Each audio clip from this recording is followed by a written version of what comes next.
When I found out my parents spent my birthday money on my sister's prom dress, I didn't even cry. I just felt hollow. That was the moment something in me broke. Stick with me while I share my story, and if it touches you, don't forget to support our channel by hitting that subscribe button, dropping a like, and sharing it with the people you care about. My name's Tesslyn Ward, but everyone calls me Tess. I grew up in a small town in Indiana, where the biggest excitement was the annual county fair and gossip about who won prom queen. I've always been the quiet one in my family, the girl who stayed out of trouble, kept her grades up, and helped around the house without being asked. My sister, Mara, was the opposite. Loud, dramatic, always center stage. If there was attention to be had, she grabbed it before anyone else could breathe. For years, I'd been saving every dollar I got from birthdays, Christmas cards, and babysitting job. I had a little box hidden in my closet, my freedom box. I wasn't saving for anything fancy, just a used car so I wouldn't have to beg for rides or feel trapped in that house. I'd saved just over $1,000, and turning 18 felt like my fresh start. That morning, I came downstairs smiling. Mom was frying bacon, Dad was at the table reading the paper, and Mara was scrolling on her phone. "Happy birthday, honey," Mom said, barely glancing up. No card, no gift bag, just a plate of pancakes that were already cold. I tried to shrug it off. I wasn't expecting much, but I thought they'd at least remember the money I'd been saving. Later that day, I went to my room and opened my closet. The box was gone. My heart dropped.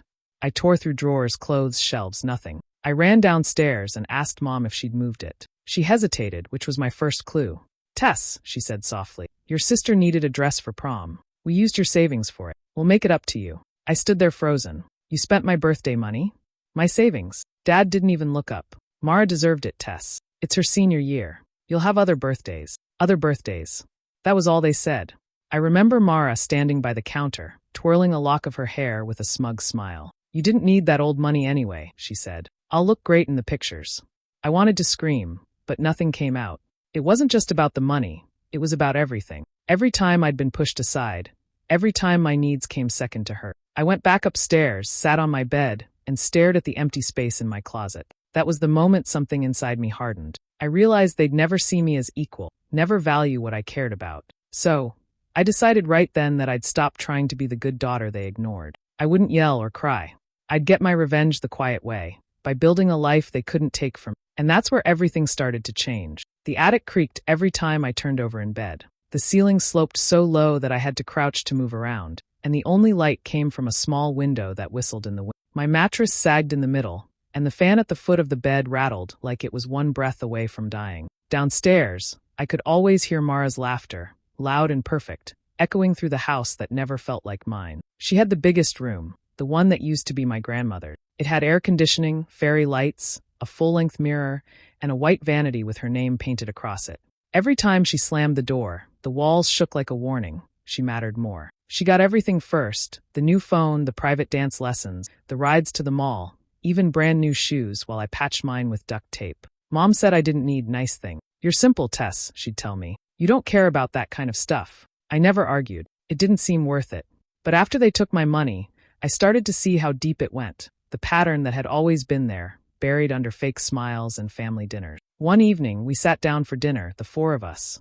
The smell of roasted chicken filled the air, and the sound of Mara's voice filled everything else. She was showing Mom pictures of hairstyles for her prom, talking about manicures and corsages like her life was a movie. "She's going to be the most beautiful girl there," Mom said. "Everyone will be jealous." Dad nodded. "That dress was worth every cent. She's our little star."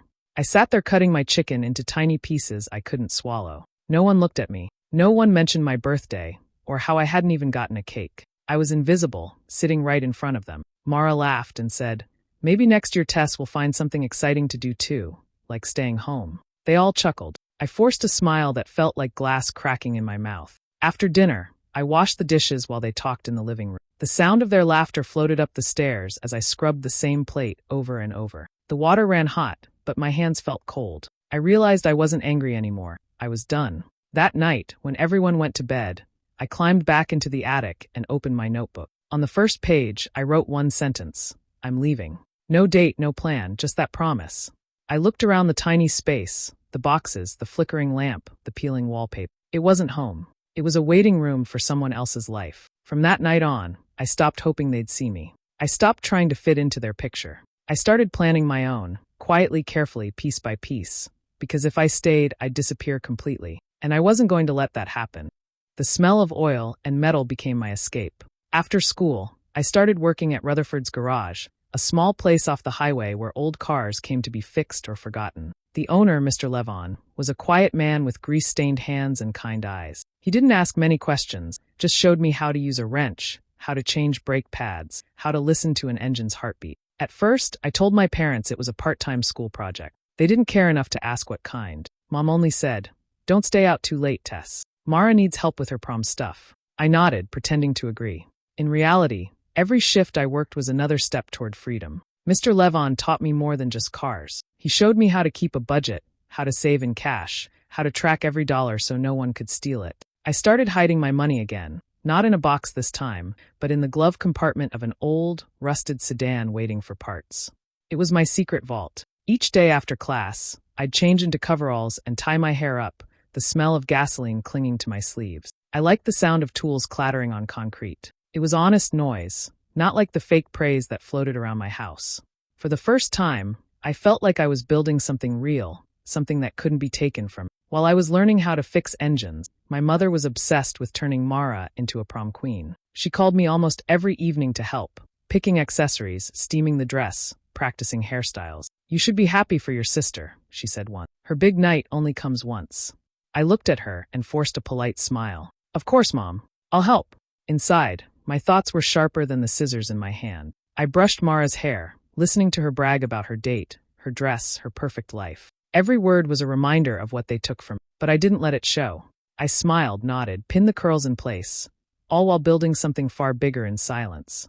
At the garage, I started eyeing a used Ford Focus that had been sitting in the corner, half fixed, half forgotten. It wasn't pretty, but it could run. I asked Mr. Levon what it would take to make it road-ready. He smiled. "A few months' work and some patience," he said. "Think you've got that?"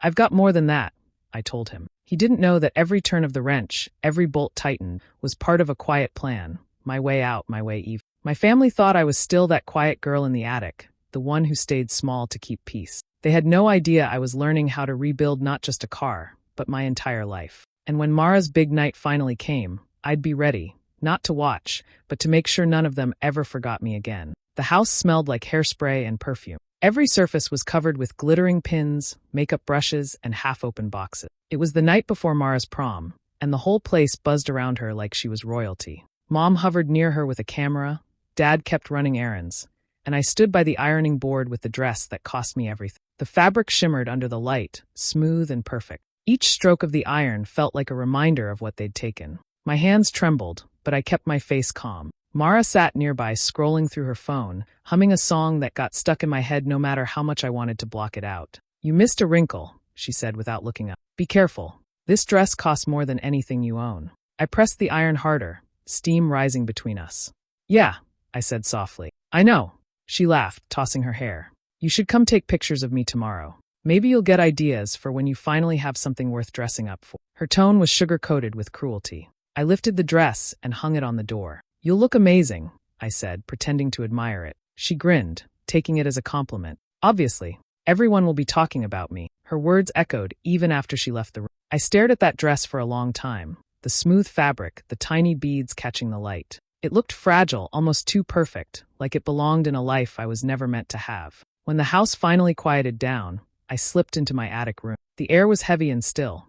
I sat at my desk, opened the drawer, and pulled out a small envelope, my real treasure. Inside was the money I'd earned from the garage, each bill folded neatly. I counted it twice, then tucked it back in place. It wasn't much yet, but it was mine, untouched by anyone else's hand. I opened my notebook and flipped past the first page until I found a clean one. The pen hovered for a second before the words came out on their own. "They think I'm powerless." That's the fun part.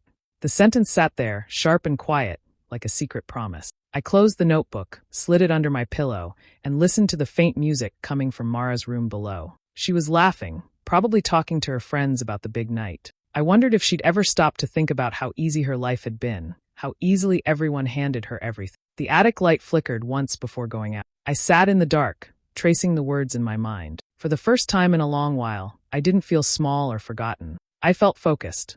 Every insult, every slight, every stolen thing had turned into fuel. Tomorrow would be her moment, her night to shine, and mine to start taking back what was mine, piece by piece, without anyone realizing until it was too late. I found out the truth by accident. One evening at the garage, I needed a document for my school paperwork, so I called home to ask Mom where my social security card was. Her answer came too fast. "Oh, it's handled," she said. "Don't worry about it." The tone in her voice made me freeze. Something was wrong. Later that night, while she and Dad were in the living room watching TV, I slipped into their office. The drawers smelled like dust and stale paper. I found a folder with my name on it. Inside were statements from an old account, the one that held the small inheritance Grandma had left me when I was little. The balance was zero. Every dollar gone. Notes in Mom's handwriting said, for bills, for Mara's lessons, for house repairs. I just stared at the empty numbers on the page. I didn't cry. I didn't make a sound. I folded the papers neatly back into the folder, placed it where it had been, and walked upstairs. Something inside me went still, like a switch had been flipped off. The next morning, I didn't set the table. I didn't start the laundry. When Mom asked if I'd forgotten, I said, "I guess I did." She frowned, confused but too busy with Mara's prom aftermath to press it. Dad asked me a few questions about school. I answered with one-word replies until he stopped trying. At dinner, their voices filled the room. The same shallow chatter about Mara's night, about how beautiful she looked, about how proud they were. I didn't add a single word. I ate quietly, eyes fixed on my plate, chewing without tasting. The silence must have made them uncomfortable, but no one asked why. They never really asked anything that mattered. Afterward, I went upstairs, closed my door, and started packing. Not everything, just what was mine. A few clothes, my notebook, and the envelope from the garage. I used small boxes so I could carry them out easily. Each one went to the storage room behind the shop, hidden under spare tires and old tools. Day by day, the attic grew emptier. I took small things, my jacket one night, a stack of books the next. No one noticed. They were too busy living in their bubble, pretending our family was normal. At work, Mr. Levon caught me staring off during a break. "Everything okay, kid?" he asked. "Yeah," I said. "Just finishing something I should have started a long time ago." He nodded, not pushing. I liked that about him. Every evening, when I got home, I felt more distant from that house. The walls didn't feel like they belonged to me anymore. The laughter downstairs sounded foreign. I moved through rooms like a ghost, unseen and unbothered. But I wasn't just leaving. I was waiting for the right moment. One last act they'd never forget. A goodbye that wouldn't come with tears or shouting, but with silence sharp enough to cut through everything they thought they controlled. The morning of the prom began like every other day in that house. Too much noise, too much praise for Mara, and too little space for me. She strutted around the kitchen in her robe, humming, showing off her perfect curls. The shiny heels she'd been bragging about for weeks sat on the counter, gleaming like trophies. I was pouring a can of soda when Mom called for me to help steam the dress. I turned, the can slipped, and the cola splashed across the floor, straight onto those shoes. Mara screamed so loud the neighbors could have heard. "Are you kidding me?" She snatched the heels up, glaring at me like I'd burned her house down. "You did that on purpose." Mom rushed over, grabbing a towel. "Tess, how could you be so careless?" "It was an accident," I said, but my voice came out too calm. Dad walked in, took one look at the mess, and sighed. "Unbelievable. You can't let your sister have one nice thing without ruining it." Something inside me snapped. "You mean the thing I paid for?" I said, staring straight at him. "Right. My mistake." The room went quiet. Mara's face twisted, half shock, half fury. "You always have to make everything about you. You're jealous, Tess. You've always been jealous." Mom stepped between us. "Enough. Tess, go to your room before you make this worse." I wiped my hands on a paper towel, looked around at their angry faces, and realized there was nothing left worth saying. "Don't worry," I said softly. "I'm done." Before anyone could answer, I grabbed my jacket and walked out the door. The cold air hit my face like a slap, but it felt cleaner than the air in that house. I drove my old bike to the garage, the only place that ever felt steady. Mr. Levon was already there, hunched over a car engine. He looked up when I walked in. "Rough morning." I nodded. "Something like that." He didn't press. "Well, maybe you'll feel better if you get your hands dirty." We spent the rest of the day under the hood of the 2004 Ford Focus, the one I'd been working on for months. The metal was cool against my fingers, the smell of oil thick in the air. I changed the last filter, tightened the bolts, and finally turned the key. The engine sputtered, coughed, then came to life. The sound filled the garage like music. Mr. Levon grinned. "There you go. She's all yours." I stared at the car, dented, faded, imperfect, and felt a strange pull in my chest. It wasn't beautiful, but it was mine. Every part of it had passed through my hands. No one could take it away, no matter how hard they tried. I sat in the driver's seat, the steering wheel cool beneath my palm. Outside, the sun dipped low, painting everything gold. For the first time, I didn't feel trapped. I didn't need permission. I just needed the road ahead, waiting for me to decide when to take it. The house was still when the sun came up. No one heard the front door close behind me. My backpack sat in the passenger seat of the Ford, the rest of my things already stashed at the garage. I didn't look back at the house, not once.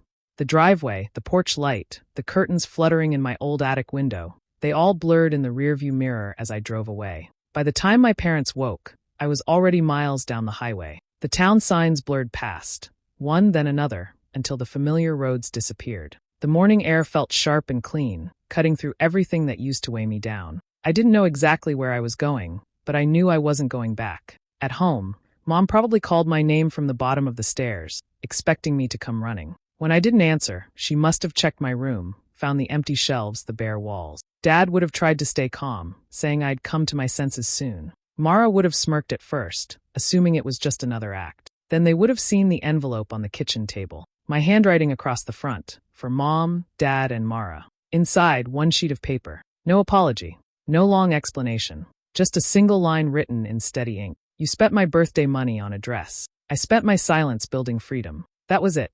No return address. No promise to write. By the time they read it, I was 2 towns away. I'd found a small attic apartment above the garage where I worked. The place smelled like wood and rain, with a single window that looked out over the road. Mr. Levon had helped me carry my boxes upstairs, saying only, "Guess you're ready for your next chapter." I nodded, too tired to speak. The attic was small, a cot, a lamp, and a tiny fridge humming in the corner. But it was mine. I sat on the floor with my knees pulled close, the noise of passing cars below like a lullaby. For the first time, I wasn't waiting for anyone's permission to exist. Back at the house, I imagined the silence settling in. Mom probably cried at first, saying I was being dramatic. Dad would have called a few of my classmates, trying to confirm his theory that I'd gone to stay with a friend. Mara, I knew, wouldn't say much, at least not right away. But guilt has a way of creeping in when the noise fades. Days would pass, and they'd start noticing the small things. The chores undone, the dinner table quieter, the missing laughter they'd never valued.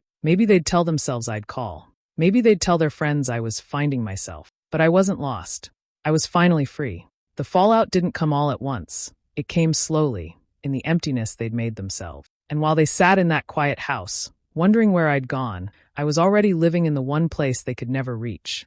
A life built with my own hands, on my own terms, far from the ruins they called home. Rain poured down the night of Mara's prom, washing away everything she thought would make her perfect. The hem of her dress dragged through puddles, the fabric staining and wrinkling. By the time she reached the venue, the color had bled at the edges, the silk clinging to her legs. Her date showed up late, already irritated, and left before the night ended. When she came home, her mascara was streaked, her hair limp, her shoes ruined. Mom tried to comfort her, whispering that it was just bad luck, but her eyes kept darting toward the empty seat at the dinner table. Dad didn't say much. He just muttered something about the weather and went to bed early. But that was the first night the silence began to sink in, heavy and unfamiliar. Without me there, no one cleaned the dishes, no one took out the trash, no one folded the laundry. The next morning, the kitchen smelled like stale coffee and damp clothes. Mom found out the bills were overdue, the pantry half empty, the gas tank on E. She didn't realize how much I'd quietly kept things running until the little routines started falling apart. By the third day, the house looked different. The sink overflowed with plates, the air was thick with tension. Mara wandered from room to room, snapping at everyone, unable to face her own reflection. She blamed me for everything, the ruined dress, the bad night, the emptiness that hung around like smoke. She left all this behind on purpose, Mara said bitterly one afternoon, tossing her dress into a pile of laundry. She wanted us to fall apart. Mom turned from the sink, her voice sharp. "Don't talk like that. It's that attitude of yours that brought this mess on. You've had bad energy ever since she left." Mara scoffed, but her shoulders slumped. Even she couldn't hide the guilt that had started creeping in. She'd been the golden child for so long, but now the glow was fading. There was no one left to take the blame for her mistakes. At night, the house sounded different, the kind of quiet that buzzed in your ear. The laughter that used to fill it was gone. They tried turning on music, cooking together, pretending things were normal, but the rhythm had vanished. Every sound echoed. Every meal felt forced. Dad came home later each day, dragging his boots on the floor, avoiding conversation. Mom sat on the couch staring at her phone, scrolling through old photos. Mara stayed in her room, the light under her door the only sign she was still awake. The walls that once held endless chatter now held nothing but regret. It wasn't dramatic, not like in the movies. It was slow, suffocating. The kind of emptiness that seeps into every corner. They didn't talk about me, but I lingered in everything. The unwashed dishes, the unpaid bills, the space they couldn't fill no matter how hard they tried. For the first time, they saw what life looked like without the daughter they never noticed. And in that silence, they began to understand that some absences don't fade, they echo. 2 years passed before I saw the town again. The streets looked smaller, the houses older, but the air still carried that same scent of cut grass and gasoline. I pulled into the parking lot of the old garage, the one that had once been my hiding place. A new sign hung above the doors, Ward Automotive Services. My name, my work, my life, finally built by my own hands. The day was for Mr. Levon. He was retiring after 50 years, and the small lot buzzed with old customers, neighbors, and a few familiar faces from town. I stood beside him as he shook hands, proud and tired. "Didn't think I'd see the day you'd take over this place," he said, smiling. "I didn't either," I admitted. "But I guess I had something to prove." He chuckled softly. "Looks like you did." It was a good day, until I saw them. My parents stood by the entrance, awkward in their Sunday clothes, Mara trailing behind them. For a moment, it felt like time folded in on itself. They looked smaller somehow. Mom's hair had gone gray at the roots. Dad's shoulders sagged. Mara, once the shining star, looked worn out, eyes dull, posture slouched, a shadow of who she used to be. Mom spoke first. "Tess, honey, we didn't know if we should come. We just wanted to see you, and tell you we're proud." Proud. The word felt foreign on her tongue. Dad nodded quickly. "We made mistakes, but it was all a misunderstanding. Families go through rough patches." I wiped my hands on a rag and looked at them, 3 people who had once made me feel invisible. "A misunderstanding?" I asked. "You took everything I saved and called it fair. You made me feel like a burden in my own home." Mom's eyes watered. "We thought we were doing what was best. We just wanted to help Mara at the time." "Help her." I cut in. "She's standing right there, still waiting for you to fix everything." Mara crossed her arms, avoiding my eyes. "You don't know what it's been like," she muttered. "You just left." I stepped closer. "I left because you all made it clear I didn't matter. But here's the thing, leaving saved me." Silence spread like dust between us. The crowd's laughter from outside the shop felt miles away. Dad sighed, his voice tired. "We just want to start over, Tess." I looked at him, at both of them, and then at Mara. There was no anger left, just a kind of emptiness that felt cleaner than forgiveness. "You can't steal love the way you stole money," I said quietly. "Once it's gone, it doesn't come back." Their faces fell. No yelling, no tears, just the truth hanging in the air like the smell of oil and steel. I turned back to the car I'd been fixing, the hum of the engine filling the silence. When I glanced up again, they were gone, 3 figures fading into the distance, just like the life I'd already left behind. The sky was still dark when I locked the garage for the last time. The air smelled like rain, and the streets were quiet, just the soft hum of my Ford waiting at the curb. I slid into the driver's seat, the worn leather familiar under my hand. The engine started with a low growl, steady and sure. It sounded the same way it had the day I finished it, rough around the edges but alive because of me. The rearview mirror caught a faint reflection of the town behind me, the empty main street, the blinking traffic light, the diner where I used to sit with a notebook full of plans. It all looked smaller now, like a chapter I'd already finished. I took one last glance, and then shifted into drive. As I passed the edge of town, I saw them standing at the corner near the stop sign. Mom, Dad, and even Mara. Someone must have told them I was leaving for good. They didn't wave, and neither did I. The distance between us said everything words couldn't. Mom's hand clutched Dad's arm, her face pale in the morning light. Mara stood slightly behind them, her eyes lowered. For a moment, guilt brushed against me, soft but fleeting. Then I remembered the nights I spent alone in that attic, the silence that had raised me stronger than their voices ever did. My hands tightened on the wheel. This wasn't anger anymore. It was closure. The tires rolled over the old bridge that crossed out of town, the same road I'd once taken to escape. Back then, I left with a backpack and an empty wallet. Now, I had everything that mattered, my own business, my own car, my own peace. The road stretched ahead like an open promise. I didn't need to see their faces to know what they were feeling. Regret has a way of finding people who try too late. They finally understood that the quiet girl they dismissed had built a life stronger than anything they ever gave her. My revenge had never been about watching them fall apart. It was about standing tall enough that their opinions no longer mattered. Miles passed beneath the tires. The first streaks of sunrise broke through the clouds, painting the highway gold. I pulled over at a rest stop, stepping out into the cool morning air. The horizon looked endless, and for once, so did my choices. The car sat behind me, humming softly, its paint chipped and dull but still running like it was born for freedom. I ran my hand along the hood, feeling the warmth from the engine. Every bolt, every dent, every scratch carried the story of what I'd survived. I leaned against the door, watching the sun climb higher. The world felt open, uncluttered, quiet. The kind of quiet I'd once feared but now owned completely. When I got back behind the wheel, I smiled, small, steady, real. The past was behind me, shrinking in the rearview mirror. Ahead was nothing but road and sky, waiting for me to write the rest on my own terms. Then I pressed the gas and drove into the light. Do you think I made the right choice by walking away from them for good? Or should I have given my family one last chance? Let me know in the comments. And don't forget to subscribe for more stories like mine.